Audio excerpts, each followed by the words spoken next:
히트 시즌2. In 4-player groups, there are 2 winners and 2 losers. We just had our first player to advance, and we will now have our first player to be eliminated in this upcoming losers match. This Protoss versus Protoss, where Classic tonight has been underperforming, but Super said in his interview earlier he is terrified and hopes he will not face Classic. Well, I mean, he's going to have to eventually, so I don't know actually really what to think about this next matchup. I actually am still kind of surprised by Solar making it all the way through. Did not expect that, and even he said he was kind of surprised because he didn't necessarily practice that matchup versus Terran, but yeah. Hey, he's pretty good. He played really well. He handled like a really unique situation very well. Also, like, when you're in a situation like that where it's a game we don't really see, it gets a bit crazy. Also, his build on New Gettysburg, I'm like, whoa, what are you doing? You're like kind of changing the way that this is working, but you didn't even prepare. I'm like, he's just like freestyling. He also said it's important to not only just grind games, but also to like think about what you're doing and like outside think of the strategy. Yeah, even like outside your region and looking more towards European Zergs. And I don't know, I still have the past like DreamHack final in mind with the Nurchio just like making Terrans look super weak against that matchup. Well, maybe not necessarily the case. But now we're gonna get into our losers match, the PvP. Look at these map priorities. They're like literally the same 3 maps and almost in the same order between these 2. So we are going to see Sejong, Frozen Temple, and Gettysburg. I guess it was probably just like a coin flip on which one was going to be game 2. But it's a mirror matchup. These are all 3 2-player maps, which eliminates the randomness of scouting and basically just kind of standardizes this mirror. And the coolest one that we might see out of these 3 is going to be on Gettysburg if Super can bring us there. Because I think Classic, despite the fact that he made a few control mistakes versus Beyond, is the favorite going into this best of 3. Absolutely, and in a PvP, you know, we're not back in the Wings of Liberty 4-gate days, but still a very interesting matchup. That's what I love about Legacy of the Void, is it feels like even in mirror matchups, there are a lot of different ways that you can go. Unless it's CVZ and you just do the same thing every time. But for PvP, lots of different options. And we'll see which ones of those come out today. Super on your screen with a loss to Solar, trying to make it back. Super doesn't have a lot of great practice partners on Freaks for Protoss versus Protoss. So that's something that's actually really scary. You mentioned in his interview he's worried about that. And he was hoping maybe that he was going to avoid Classic somehow. Maybe Classic gets out in first here and he loses that first match.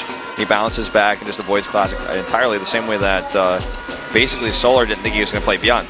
And he ended up doing it. So now he's in the situation he doesn't want to have because of the upset with Beyond. Classic played better games than Beyond overall. Like, he almost won 2 games where he was down like 80 supply because he was the better player. But he lost so much in the early game. He was playing the whole game with a hand tied behind his back. I feel like that's not going to happen in this matchup. There's very few things that suddenly happen where you lose a bunch of workers where, like, one specific thing is worker defense that he was struggling with today, but that's not really an issue in this matchup except with the Oracles. But if you have your Mothership Core nearby, it's not like you have to micro or split or react quickly. You just press F on a pylon and you move on with your life. So it's just having those things in position and building them in the right place. And versus Beyond, he had everything in place. He just didn't do it. Yeah, so he didn't split his workers against Widow Mines. He lost to that big push in game number 2 versus, or game number 3 versus Beyond. And definitely some motivation here to get revenge, make it out of the group against Beyond in the game following this. But Super versus Classic is about to start. Game number 1 underway. Just to stay alive, yeah. The zombies come out at night. They'll never catch me.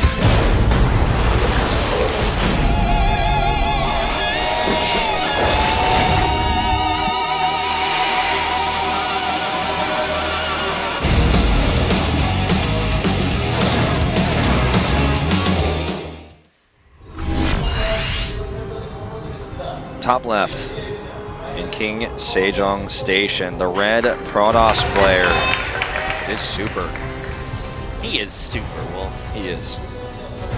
Down here at the bottom right, in blue, it is his opponent, the Zealot Protoss. It is Classic. The new Chin Toss. Super's like super, but not super enough to have won made it to the winners match. So he's like Demi Superman.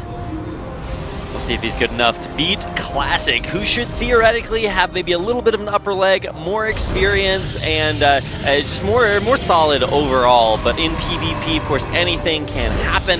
It is a mirror match, and we're still just figuring out which builds both players are going to go for. We're not seeing any early Nexuses, Nexi, but a little bit of an earlier scout timing there for Classic. Yeah, I want to say Super is the guy who keeps doing these Nexus first builds and crazy timings versus players in this matchup.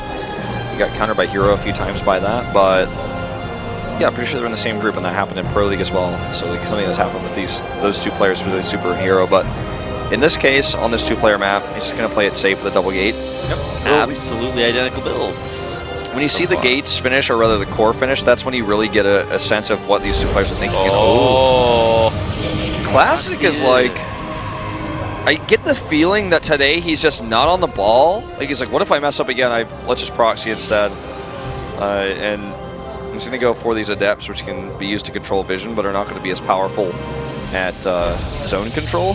Whereas Super's going to get a greedier Nexus, but will build his mothership core energy faster. So like, those are the trade-offs.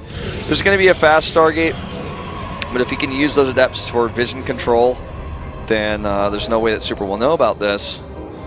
But he needs to do big damage because, and I keep saying the term big damage, but it's like you need to do critical damage with builds like this because you've committed so many resources to them. If you do not, your opponent will have a faster base than you, and it will not have spent the 250 plus gas on those units that did no damage. Yep, and here comes the scouting probe in for Super. Now this gate is weird, Rapid. Like, is he just gonna make one Oracle and do like a Stalker Oracle push, or a Void Ray? Even if it's gonna be like a Void Ray, I'm really curious. I mean, it should be Void Rays coming up after this. I don't know about that positioning. It's still a little bit weird to see exactly what he's going to do with that. Now he's going to go double Oracle, and the Oracle should be making its way up there.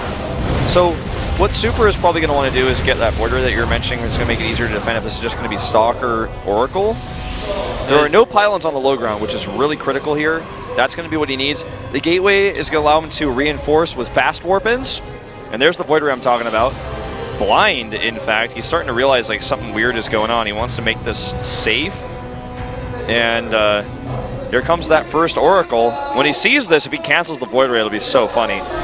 Oh man, immediate overcharge. Yeah, nice timing on that. Oracle will find a couple of kills, but will it find enough? Oh my gosh, he's got to get away from the Stalkers, but he does find a third probe. This is really wonky, man. He's going to have a second Oracle for that extra damage. This can give you vision, but it can't zone. Ooh, Gateway barely gets up. Oh, nice block there on the ramp to prevent the Adepts from getting in. Second Oracle on the way. I don't know what to call this building sub 4-gate Oracle. Is that it just sounds weird, but here comes out this Void Ray. Cannot do anything against this push. Nice save there on that low health Stalker, but Classic in a very strange spot. He just doesn't have all of his units together. You can't protect this. There's a Void Ray out. Now, oh my god, double Oracles on the mineral line. This is actually going to devastate the probe count. So many workers going down 13 dead. And while yes, this Warp Prism, or not Warp Prism, the Void Ray is actually going to get a lot of kills, was this worth it? Well, the funny thing is now Classic has enough of a worker lead that he can just keep warping in and win the game. Even though he lost the battle, like he will win the war.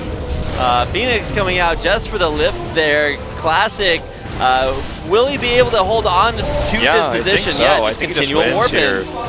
That's just too many workers to lose.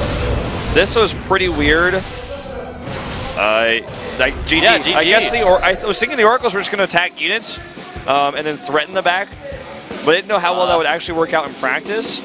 If he had overcharged there, though, I mean, he did, but it was like not immediate. I wonder if he overcharged a little bit earlier, that doesn't work out, but it seems like a really hard build to stop because he knew about it, but he still just couldn't quite keep track of both his army and the middle line. If you push out far enough to actually attack that Stargate, then you're so far away from your main you can't defend. Like, he got spread really thin there. That was a really cool build by Classic. I wasn't sold on it right away, but the more I watch it, I'm like, yeah, no, this actually works out. Yeah, and like you said, if Super had just overcharged maybe a little faster the second time, he would have been great, and he was actually doing a great job until all of his stuff died, and that's usually when you lose the game. After that, turns out losing all your workers means you're not in a great spot. So kind of a weird build to see that pressure, but it definitely worked out in the end. Yeah, it definitely did.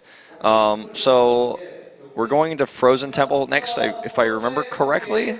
I believe, I can't remember the order, I just remember the 3 maps. It's going to be Frozen or Gettys. We'll find out in a second, but like, that's one way to just take a